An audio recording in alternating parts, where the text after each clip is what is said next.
All right, can you guys hear me? I have to confess, this is my first time ever using a microphone like this, so when I go for questions, I'm going to have to remember to either give you guys a microphone or repeat the question. So if I forget, please remind me. My name's Dave. Thank you all for coming. Let's start out. I want to ask you guys a couple questions. How many of you guys are already coding in Kotlin? Raise your hand. All right, almost everybody. How many of you are already experienced React programmers? About half. How many of you guys use or have used Create React App? Okay, only about a quarter. How many of you have done any Kotlin to JavaScript compiling apps?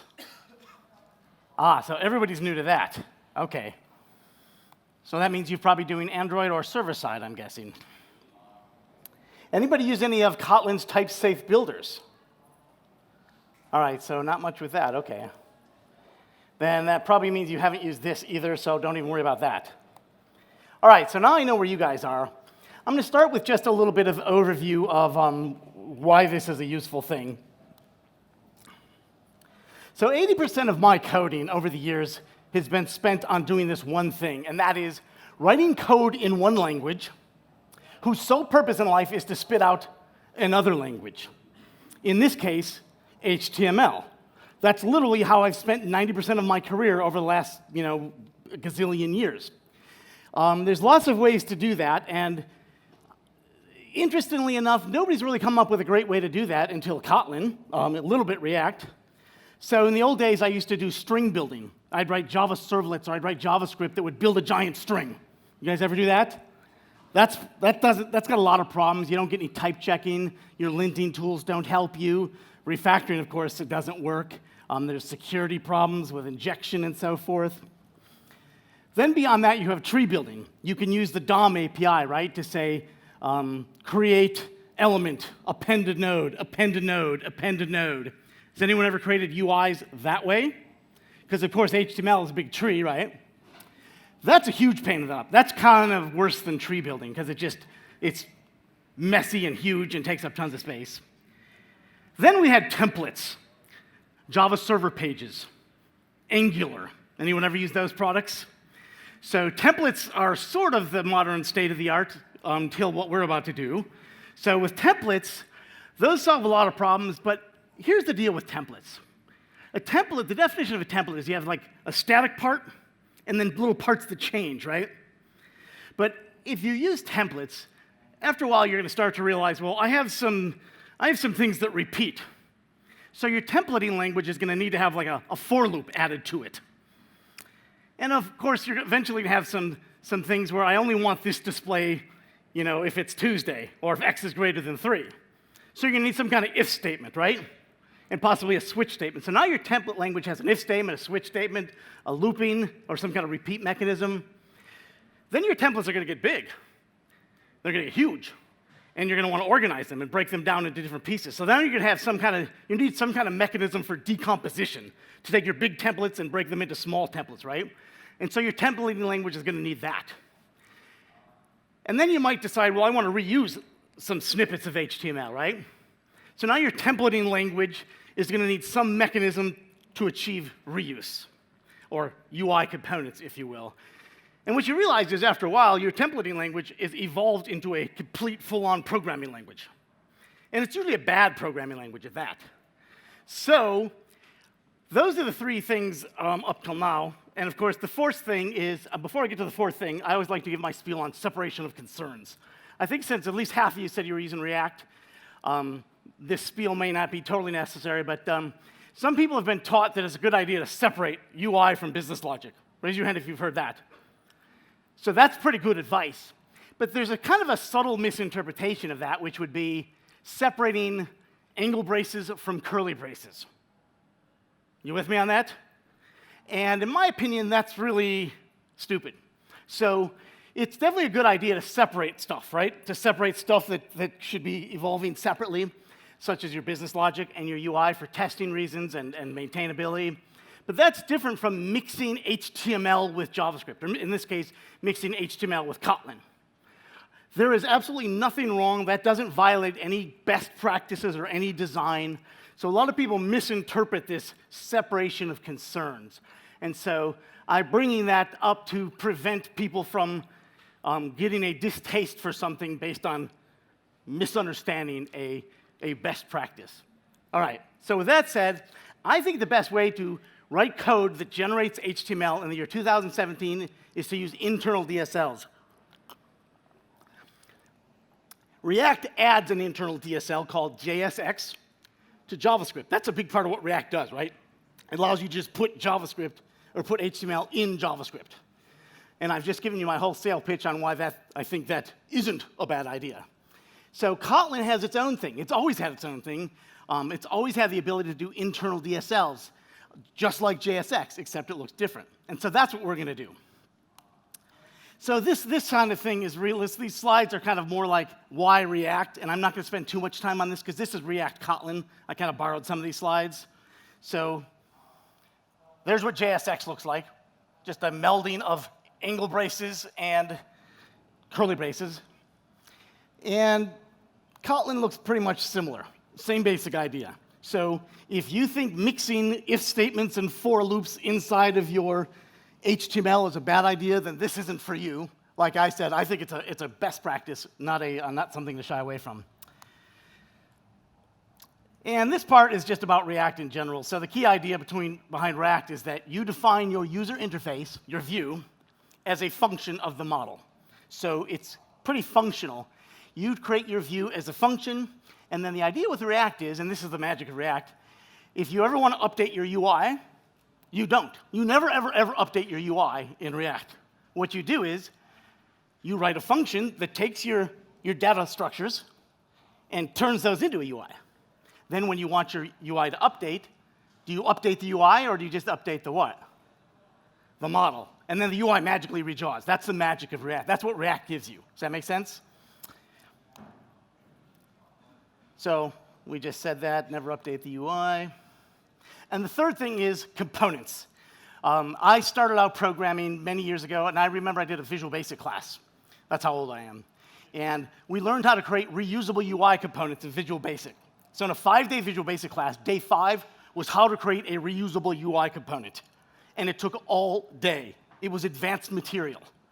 Same was true when I was doing Java server faces and JSP and all sorts of things. So even Angular 1 has a lot of ceremony with creating a reusable piece of UI.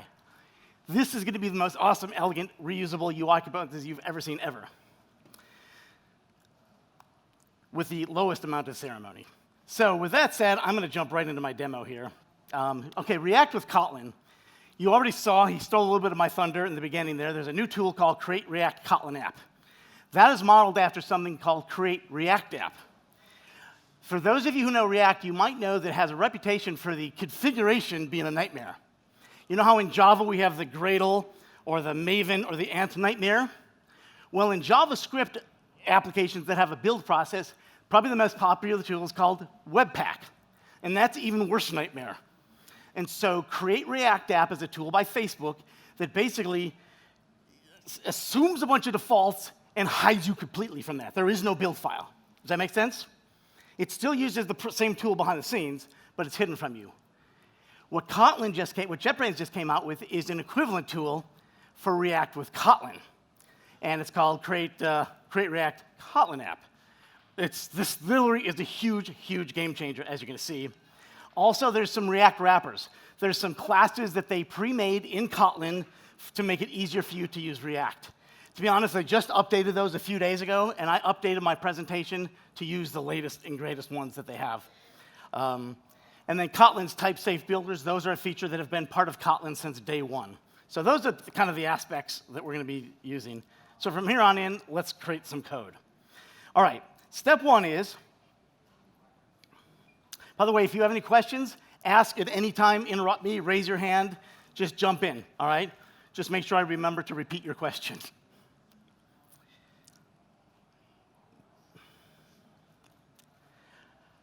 All right, so we're going to use Create React App. The first thing you have to do is install it.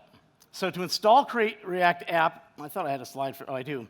You're going to use npm install, you're going to install it as a global library. Create React App is actually two things you're installing. One of them is installed globally. One of them is installed locally as part of your app. And when you run this, it actually, when you install it, it installs both. But every time you run Create React App, the local part is pulled from the most current version. So in other words, installing this globally, you'll probably never ever change it because the part that gets updated frequently is automatically sucked down every time you run it. So with that said, we're going to run Create React App. Can you guys see my screen okay? So that's how you run it. It's a command line tool. I've already installed it. I type that. I was smart, and I hooked up my Verizon ahead of time. That's going to create a folder called My App. It could be whatever you want, but I call it My App. That's just kind of an example name. And then I'm going to open that folder in IntelliJ. So it doesn't just create an app. It creates an app with like the IntelliJ stuff already in there. So it's an IntelliJ project. And it gives you some instructions. I'm using Yarn, which is a kind of a drop-in replacement for NPM. So it's telling you what you have to do. So let's do that. CD into the folder it just created. And then we run yarn start or npm start. It figured out that I'm using yarn and gave me instructions accordingly. If you were using npm, it would give you a little bit different instructions. And then I run it. So how many of you, again, raise your hands, Create React App? I think it was about a third, maybe a quarter. So the way Create React works is it hides all the build files from you. And also, it creates a little thing where it monitors your app, your files, and when they change, it refreshes this screen. In normal Create React App, it's instant. In Kotlin, it's still kind of got a delay, so it's probably catching up speed-wise. So that's the app it created. So let's open it up in IntelliJ. So I'm going to say Open. There's a new folder there called My App.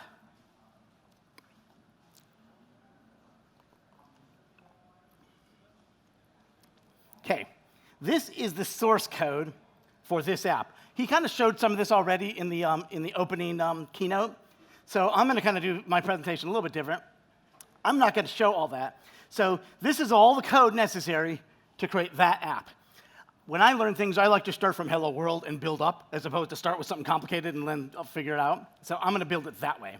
So I'm going to basically delete everything. I'm going to delete everything that's not absolutely essential for a hello world. I'm not saying those are things necessarily you want to always delete, but what's left here, I'm going to get rid of that. I'm going to get rid of this. I'm not going to delve into the CS. Well, I'm going to delve into CS a little bit. How's my font? Can you see it okay?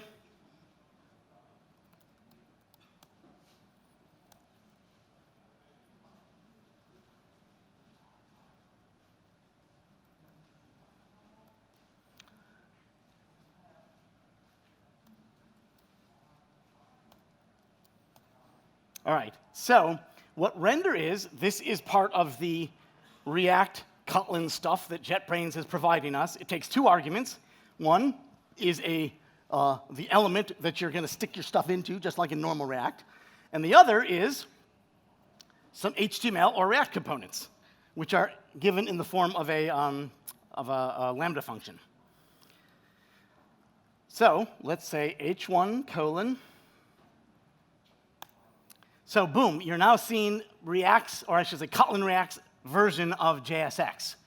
It's based on lambdas, okay? So I'm basically calling a function, h1. That function takes one argument, which is itself a lambda, and inside of that lambda is where I put all of its children. Does that make sense? So how do I define children?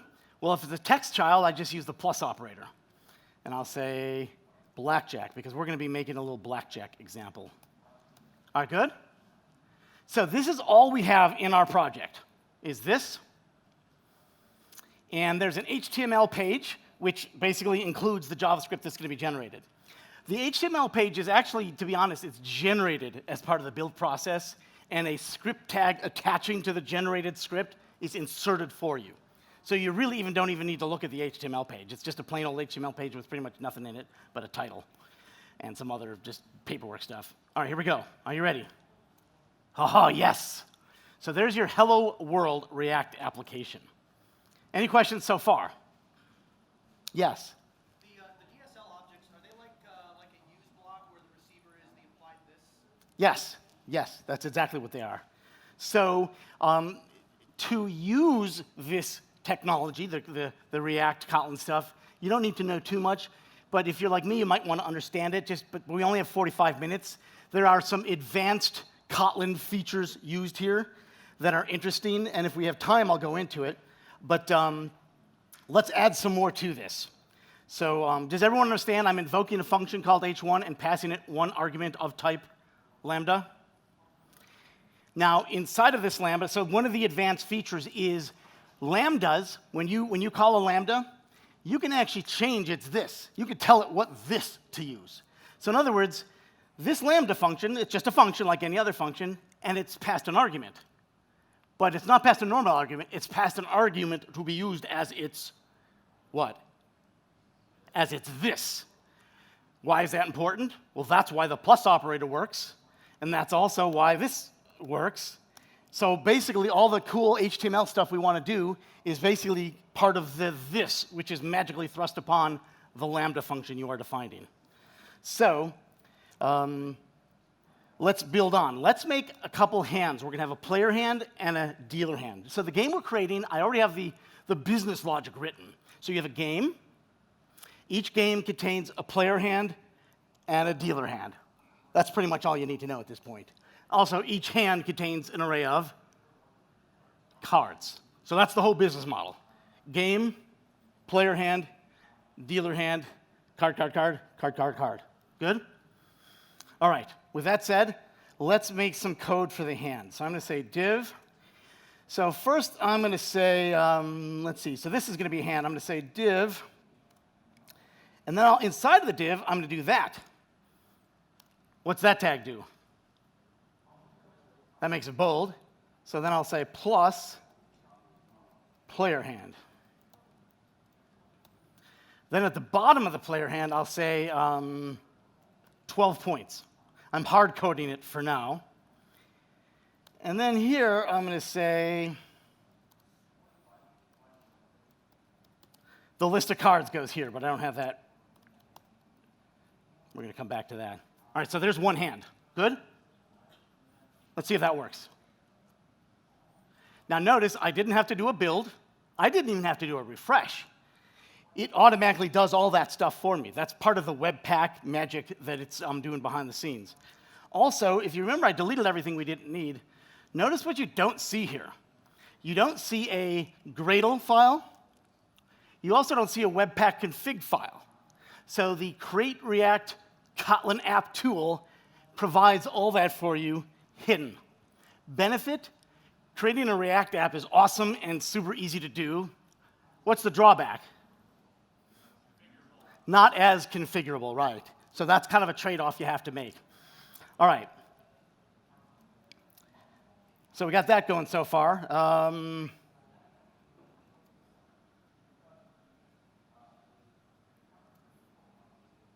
Aha. I'm trying to figure out why is everything giant. So let's make this a div. Do you see how I put everything inside of the H1? I did that to see if you were paying attention. Did any of you catch it? Good job. All right, so I want to put my H1 starting here and then ending here. So this is essentially like my closing H1 tag.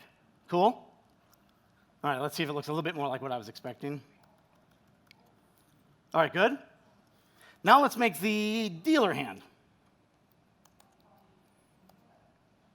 Like I said, I'm hard coding just for phase one here. So there's my dealer hand, all right? Good? Now I want them to be side by side. One thing I haven't shown you is how to do attributes. So you now know how to make a tag. You also know how to give that tag children, correct? But as you know, tags or elements have children, but they also have attributes. Here's how you do attributes. I'm going to go here and say attributes dot.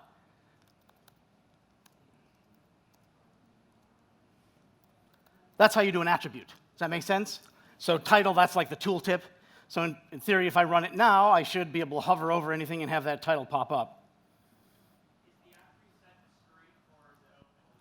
Pardon me?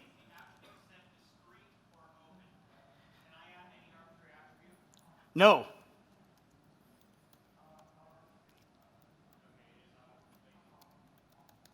So it's, yeah, that's the whole type safe thing. Oh, the question was, can I add any arbitrary attribute? The answer is no. There is, so actually, by default, they give you the built-in ones, and so it's type safe, and you get auto-completion and all that. You can do something, to be honest, they just updated this 3 days ago, so as of 3 days ago, you could do this.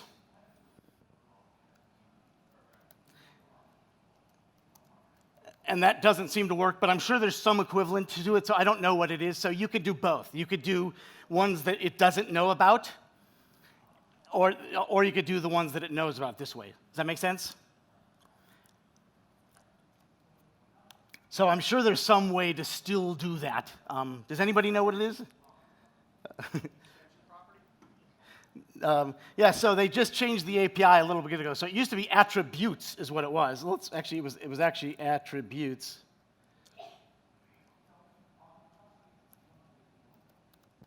And that's not even there anymore. So yeah, so there was 3 days ago, but I decided to update it just so I could use this create React app stuff in my demo here.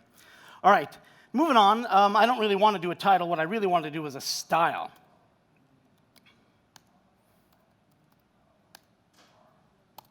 Now, this is a little bit weird. I'm going to make the assumption this will probably evolve to be something a little bit more useful as time goes on. But you might know that in normal HTML, this is a string. In React, it's not a string. It's a JavaScript object. Does that make sense?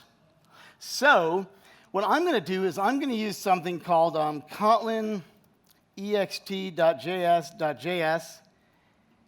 And that's going to allow me to define a JavaScript object on the fly. This is not type safe. This allows you to randomly type whatever you want. So I'm going to say display equals flex. You'll notice I could say that, and it would work just as easily. So this is a little bit different. Does that make sense? So this is special just for style, because React has some special stuff for style, and so does this. So I'm passing in a JavaScript object. I want to import this so I don't have to type that in every time. So then it ends up looking like that. Now, it's giving a warning, and I also hope they'll fix this, because this feature just came out very recently. But for now, just to shut up the warning, I'm going to say suppress this warning for the file, and it adds that up there. All right. So this is how you do local CSS in Kotlin React. Any questions so far? Pretty cool, huh? Now, one thing that's on the Dave wish list, on my wish list, is something to do this in a type-safe way. I used to use GWT, which is very similar in concept to what this is trying to do. Google Web Toolkit allows you to do Java to JavaScript compilation, and it had a whole set of classes for type-safe CSS, which was wonderful. I really liked using that. Hopefully, they'll add that to this. If not, maybe one of you guys will develop it in the open source. All right, so let's make sure so all Flex will do is make them side by side instead of on top of each other, so now my hands are side by side. Did it work? All right, now you're probably noticing that this guy and this guy look a lot alike, correct? So in my opinion, one of the best things about React and React Kotlin is the amount of ceremony to create a reusable UI component, either for the purpose of reuse or for the purpose of organization. Creating UI components is easier in this technology than anything in the history of the universe ever. So it's literally just a function. Now, I'm about to create that function, and there might be some weird syntax that you haven't seen before. So, and I'm not going to go into too much depth about it, but let me just say in Kotlin, you could pass arguments, right? But you could also pass a this. And so it's declared in kind of a strange way. It's declared similar to an extension function, all right? Now, these functions are functions that we will be calling, but the this is just kind of implicitly passed in. So, with that said, I'm going to grab this, and I'll say extract. That's going to be the this. And I'm going to call this function hand UI. That's just my own Dave naming convention, because UI only requires 2 letters, and I also have a hand thing that's like a business object, and so I don't want to get them mixed up. So there you have it. So this is that thing I was talking about. Does that make sense?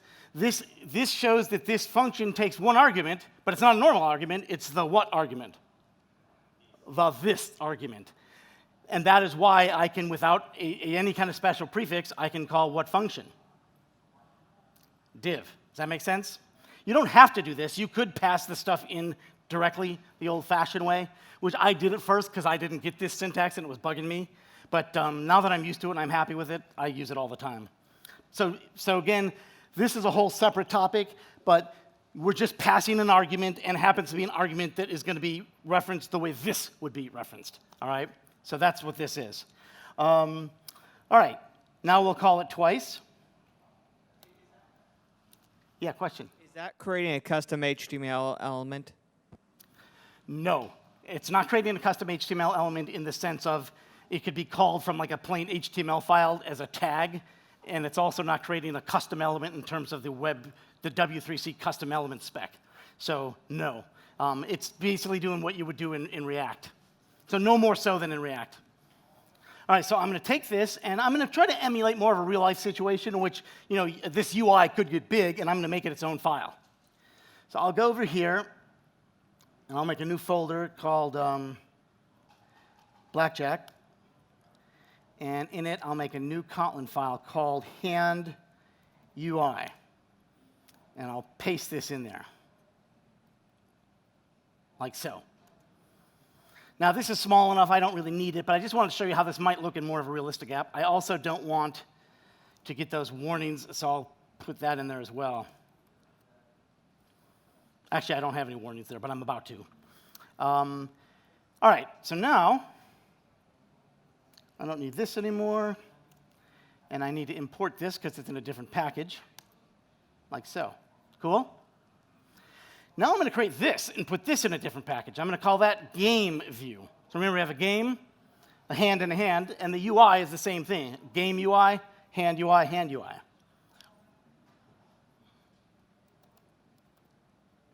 Like so. And I'm going to copy this whole thing right here.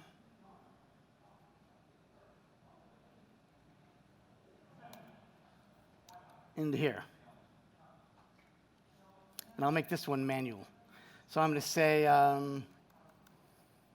game UI paren, like so. And I need that React builder. So I'm passing that as the this. So I'm going to say R builder, like so. Now I can pass in that code. Without this R builder, it wouldn't work. I wouldn't be able to call it div. Like I said, I could pass R builder in here, but then I'd have to do a little bit more typing. Not much more typing, but just a little bit. And also, I don't want those warnings, so I'm going to grab this suppress warning thing and stick it up at the top. So now you have the world's easiest, least ceremony way of creating UI components. What's more is, you're doing so with a type-safe language. You get auto-completion, refactoring. This is pretty awesome, huh? This is so great. This is the greatest thing since sliced bread. All right, yes. Oh, sorry, that was just a random hand movement. So over here, now I'm just going to say what? Game UI. Let's make sure everything still works as expected. Good? All right, adding on. Let's go to hand. If you recall, this is how you do CSS. So let's add a little CSS here.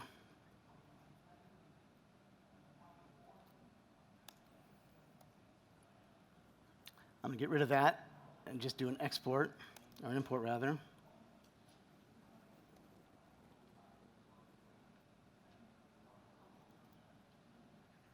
Why is it not giving me my import option?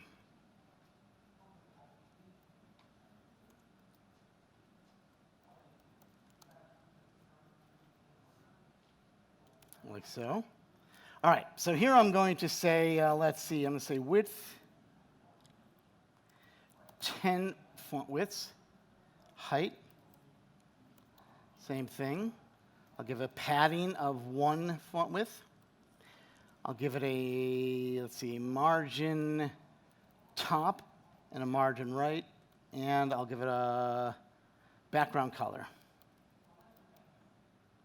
of cyan, because that's only 4 letters to spell. All right, let's see what that looks like. Here we go. Ah, it's coming together, coming together. We have a nice blackjack game going on. Let's see, I'm going to 11. I have 15 minutes left only. Holy smokes. All right, so now let's give it some cards. So we're going to go into here, and we're going to say cards. Let's see. We don't have any data yet. That would be useful. Remember I said I have a business model already created? So let's go and grab that business model. So here's the app that we're creating on the left. I already have this blackjack folder. These are the business classes: heart, card, deck, game, and hand. I'll copy those and paste those into here. Now we have a business model.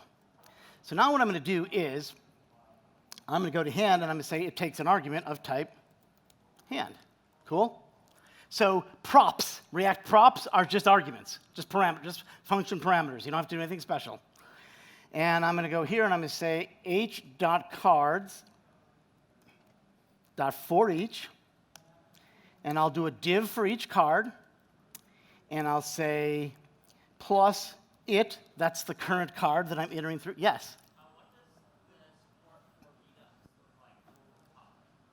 It doesn't have any specific support, but with Kotlin, it's pretty easy to make calls to external libraries, and it's also easy for external libraries to make calls into Kotlin. So it works without any special support. All right, so I'm going to say card.name. So the card object has a name. Let's see how that looks. Well, that doesn't look good because we aren't actually passing in the hand yet. Ha ha. All right, so hand now takes, hand UI takes a hand object. So let's go up into game. Guess what game is going to take? A game object. So if you remember, I have a game and a hand. And so game has 2 properties. One is player hand, and one is dealer hand. Make sense? So game now requires a game to be passed to it. So let's go up 1 level. And let's do this here. Now, this isn't necessarily how you would do it in production, but we're going to build on, and we're going to evolve this a little bit. So I'm going to say val g equals game. So I've instantiated game as a global object, and I'm going to pass it in right there. Good? All right, let's see if it works. Dun, dun, dun, dun. Yes. And if I hit refresh, it should give me a whole new hands. Of course, it's stuck at 12 points, so let's fix that, right? No matter what, it says 12 points. And also, it's stuck at player. So let's go, now that we have data in hand, this should probably be, right, we have h. So this should be h.name. So a hand has a name. And a hand also has a property called points. Good? Let's see how this works. All right. Cool? Let's see. We have 12 minutes to add some interactivity to it. So what you've seen so far are React's function-style components. Those are good for when all of the data necessary is passed in as an argument, correct? Sooner or later, somebody has to own the state for the UI. Does that make sense? In React, it's a fairly common design pattern to push that up so that state management is up here. Does that make sense? Also, if the events happen down here, so let's say your UI is hierarchical, state management is up here. Where do the events usually occur? Down here, right? So what happens is this guy throws an event up, up, up, and then this guy handles the event way up here because he has the state to do so. So in our case, the state is just the game object. So let's create a stateful or a class-styled component. This is a little bit more involved. So we're going to say new Kotlin class, and I'll call this app. This will be our top-level component. You with me? It'll kind of read. So we're putting this in between index, which is the top component now, and game view. It's going to be called app. So class components or stateful components start out with a class, and I'll just call it app, and they extend our component. So far you've seen our builder. Any place you generate HTML, you have to have our builder passed as an argument, as a receiver argument. And stateful or class React components all have to extend our component, and it's parameterized with a type representing the props and a type representing the state. If you just do this,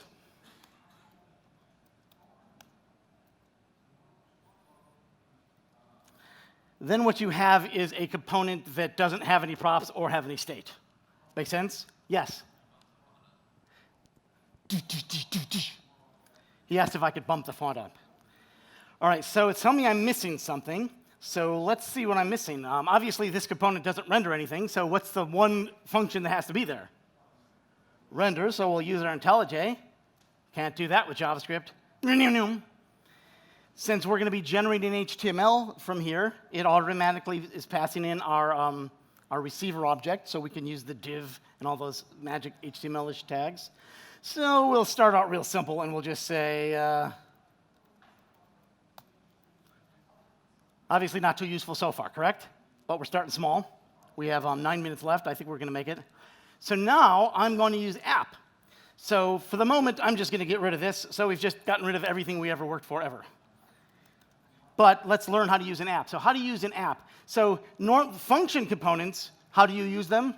They're just functions. You just call the function, right? No React technology needed. To use class components, in normal React, there's also no special thing necessary because in React, of course, a class is a function, right? Or I should say in JavaScript, but not so in Kotlin. So you have to do a little bit of extra stuff here. So a little extra ceremony. So there's a function called child.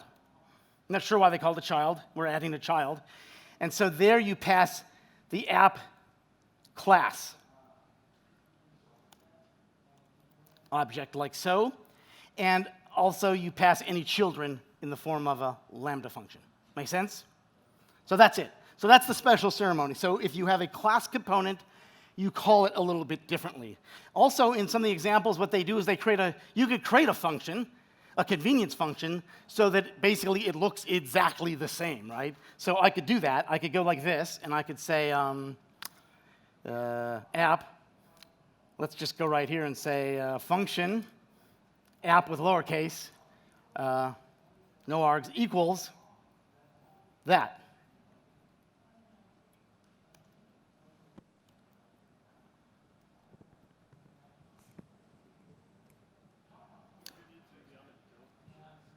What?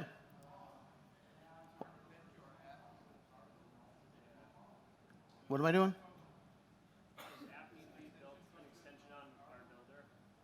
No.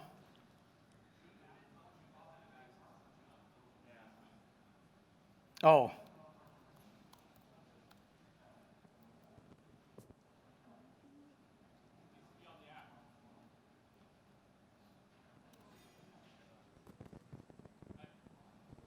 Is that? Oh, duh. Oh, yeah, all right, of course. Sorry. All right, so that's a shortcut. Now all we have to do is go over here and say app. So in that case, it does look exactly like the others. So, all right. Let's see if this works. So far, it should really just print out that. Yay. All right, now let's go back and let's actually put our game view in here. So we're going to say game view or game UI. And now we need some state. Actually, let me put that on pause for a second. Let me put that back. We need some state. So in real life, you wouldn't use both of these like this. So you're usually going to have override this or override this. So let's go and say interface app state. And that's going to extend our state, like so.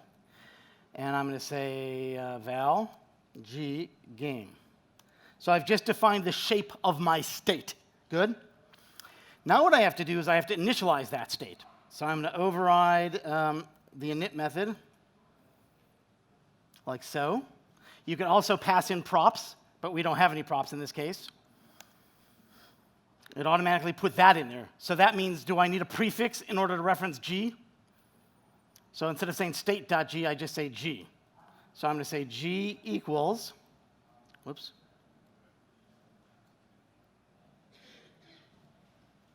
This should be actually, I'm going to go there. See that? And of course, then if I override that again, what's it going to put here? Put the correct thing. There we go. All right, so now I'm just say G equals new game, like so. Let me make that a var instead of a val. All right. Good? Now, let's pass it in. So now we actually can go back to using our game view, our game UI, and now I can pass in state.g, like so. Again, we get auto-completion, we get type safety, and we should be right back to what we had before. Let's go to index. I think I want to get rid of the G over there, so we don't want this global G anymore. Good? And there's our app.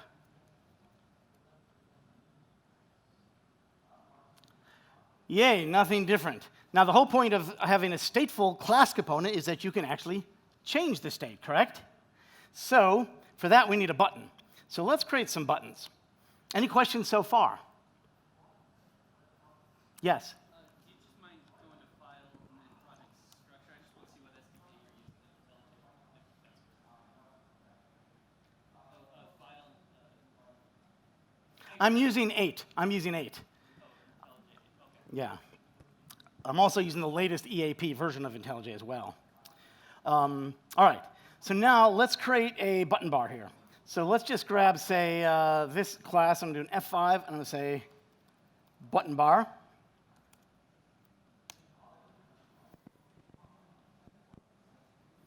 And I'm going to say button. So button is just like an HTML tag, just like div. And I'll say plus deal. So there's three things you can do to change the state of a game. You can deal, which puts 2 new cards in each hand. You can hit, which adds 1 card to this guy's hand. Or you could do stay, which basically starts adding cards to the dealer's hand until it gets to 17. You with me? So deal, hit, stay all change the state of game. So, so there's how you do a button. Cool? And let's put our button bar. So we're going to say deal, hit, stay. Let's put our button bar in the UI. So we'll go back to game view. We'll put it right here. It does not need game. You'll see in a second there's a kind of a special thing for that. All right. There's our button. Yay. Finally, we want the buttons to actually do something. So to make the buttons do something, you go like this. You say attributes. Remember, we've seen that guy a couple times before. Whoops. Dot on click function equals, and you give it a lambda. And I'll say D for deal.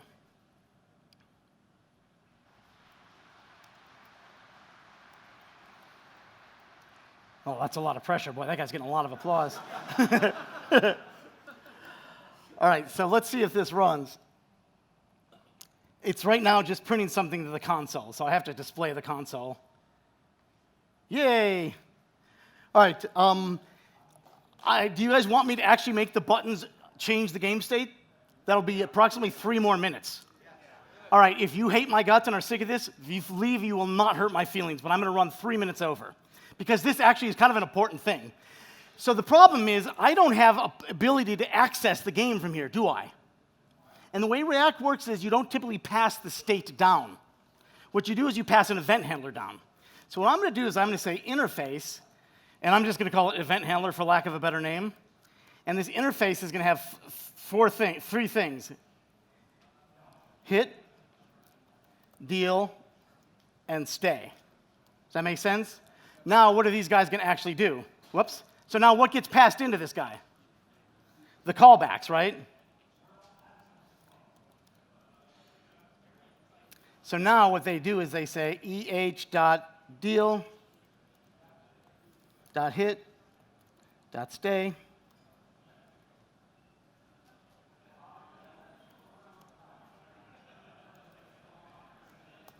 Like so. Good? Now we need to pass it down. So that means game, who's the parent, he also needs one of those guys. So I'm going to say EH, and I'll say EH. And he just passes it down to the button bar. Cool? And finally, the owner of the state is app. State is a stateful component. I now have a third guy, and I'm going to pass him in as an anonymous class. So I'm going to say object, :EH, and I'm going to override 3 functions. And now what they're going to do is they're going to say set state, which takes a lambda. And and inside of set state, I'm going to say, I'm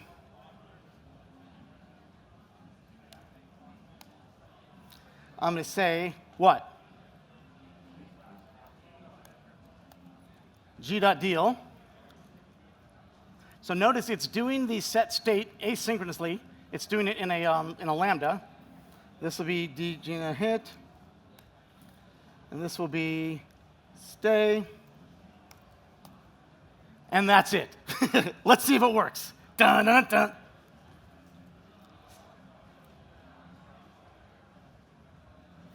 Normally you don't have to hit refresh, but if you're too quick, you do. Hit. Yes! Hit. All right, I'm going to stay. I'm going to stay. No, I lost. Redeal. And that is the end of my presentation. Thank you for coming. Please clap louder than them. Thanks.